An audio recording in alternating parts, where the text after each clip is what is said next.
Tumsifu Yesu Kristo. Namshukuru Mungu sana kwa ajili ya neema hii ambayo Mungu amejalia kwa pendo lake kutumia nafasi hii ya kutambua kazi ya baraka aliyofanya mtumishi wa Mungu, mwinjilishaji wa nyimbo za Injili, dada yetu Upendo Nkone.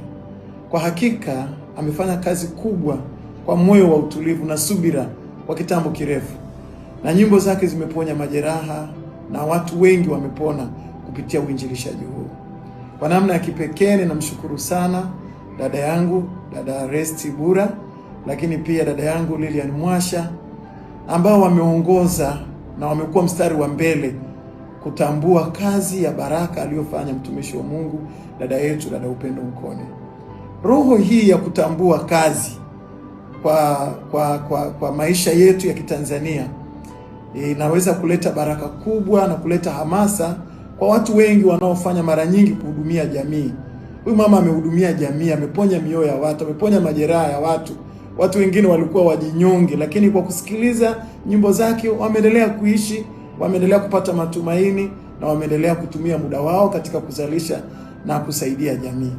Kwa hiyo kutambua kazi ya mtu mwingine, dada yetu Resti Bura pamoja na dada yetu Lilian Mwasha, ambayo mmeongoza watu wengi waliofanya kutoa. Ninawatumia fursa hii kwanza kuwapongeza na kumshukuru kila mmoja na kuwaombea kwa Mungu.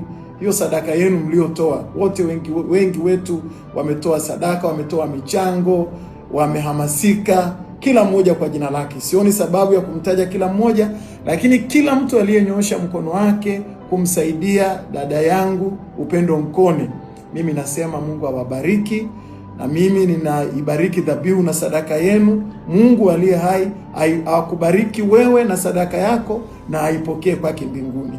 Iwe ni hazina ya daima itakayokumbukwa, kwa kuwa umemkumbuka mtumishi wa Bwana. Na Biblia inasema ampaye mtumishi wa Bwana ngaa kikombe cha maji, Mungu hata msahau hata ukamilifu wa dahari.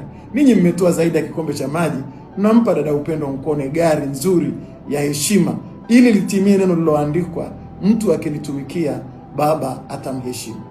Kwa kumsaidia dada Upendo na kumzawadia gari hii, itainua na kuencourage hata vijana wanaotamani kufanya kitu na walio na kitu, waendelee kuwa na munkari, waendelee kuwa na moyo, wanakuwa motivated kuendelea kufanya, kwa sababu wanaamini ya kwamba Mungu hatawaacha. Na washukuru wote, Mungu awabariki na Mungu awatunze, na ninakutakia afya njema dada yangu, dada Upendo Nkone, na kutakia afya njema na maisha marefu.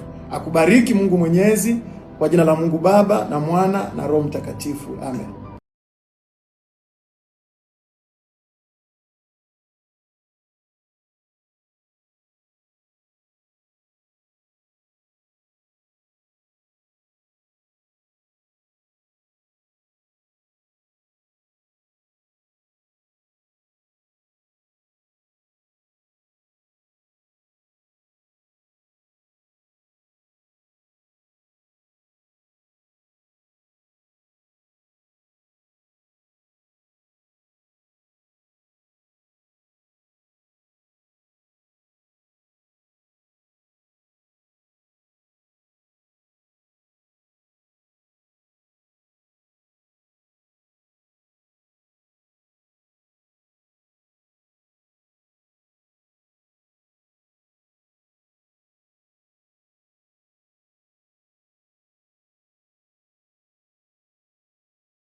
Tumsifu Yesu Kristo. Namshukuru Mungu sana kwa ajili ya neema hii ambayo Mungu amejalia kwa pendo lake kutumia nafasi hii ya kutambua kazi ya baraka aliyofanya mtumishi wa Mungu, mwinjilishaji wa nyimbo za Injili, dada yetu Upendo Nkone. Kwa hakika amefanya kazi kubwa kwa moyo wa utulivu na subira kwa kitambo kirefu, na nyimbo zake zimeponya majeraha na watu wengi wamepona kupitia uinjilishaji huu. Kwa namna ya kipekee ninamshukuru sana dada yangu, dada Resti Bura, lakini pia dada yangu Lilian Mwasha, ambao wameongoza na wamekuwa mstari wa mbele kutambua kazi ya baraka aliyofanya mtumishi wa Mungu, dada yetu, dada Upendo Nkone. Roho hii ya kutambua kazi kwa maisha yetu ya Kitanzania inaweza kuleta baraka kubwa na kuleta hamasa kwa watu wengi wanaofanya mara nyingi kuhudumia jamii. Huyu mama amehudumia jamii, ameponya mioyo ya watu, ameponya majeraha ya watu. Watu wengine walikuwa wajinyonge, lakini kwa kusikiliza nyimbo zake wameendelea kuishi, wameendelea kupata matumaini na wameendelea kutumia muda wao katika kuzalisha na kusaidia jamii. Kwa hiyo kutambua kazi ya mtu mwingine, dada yetu Resti Bura pamoja na dada yetu Lilian Mwasha, ambayo mmeongoza watu wengi waliofanya kutoa. Ninawatumia fursa hii kwanza kuwapongeza na kumshukuru kila mmoja na kuwaombea kwa Mungu. Hiyo sadaka yenu mliotoa, wote wengi wetu wametoa sadaka, wametoa michango, wamehamasika, kila mmoja kwa jina lake. Sioni sababu ya kumtaja kila mmoja, lakini kila mtu aliyenyoosha mkono wake kumsaidia dada yangu Upendo Nkone, mimi nasema Mungu awabariki, na mimi ninaibariki dhabihu na sadaka yenu. Mungu aliye hai akubariki wewe na sadaka yako, na aipokee kwake mbinguni. Iwe ni hazina ya daima itakayokumbukwa, kwa kuwa umemkumbuka mtumishi wa Bwana. Na Biblia inasema ampaye mtumishi wa Bwana ngaa kikombe cha maji, Mungu hata msahau hata ukamilifu wa dahari. Ninyi mmetoa zaidi ya kikombe cha maji, mnampa dada Upendo Nkone gari nzuri ya heshima, ili litimie neno liloandikwa, mtu akilitumikia Baba atamheshimu. Kwa kumsaidia dada Upendo na kumzawadia gari hii, itainua na kuencourage hata vijana wanaotamani kufanya kitu na walio na kitu, waendelee kuwa na munkari, waendelee kuwa na moyo, wanakuwa motivated kuendelea kufanya, kwa sababu wanaamini ya kwamba Mungu hata waacha. Na washukuru wote, Mungu awabariki na Mungu awatunze, na ninakutakia afya njema dada yangu, dada Upendo Nkone, na kutakia afya njema na maisha marefu. Akubariki Mungu Mwenyezi, kwa jina la Mungu Baba na Mwana na Roho Mtakatifu. Amen.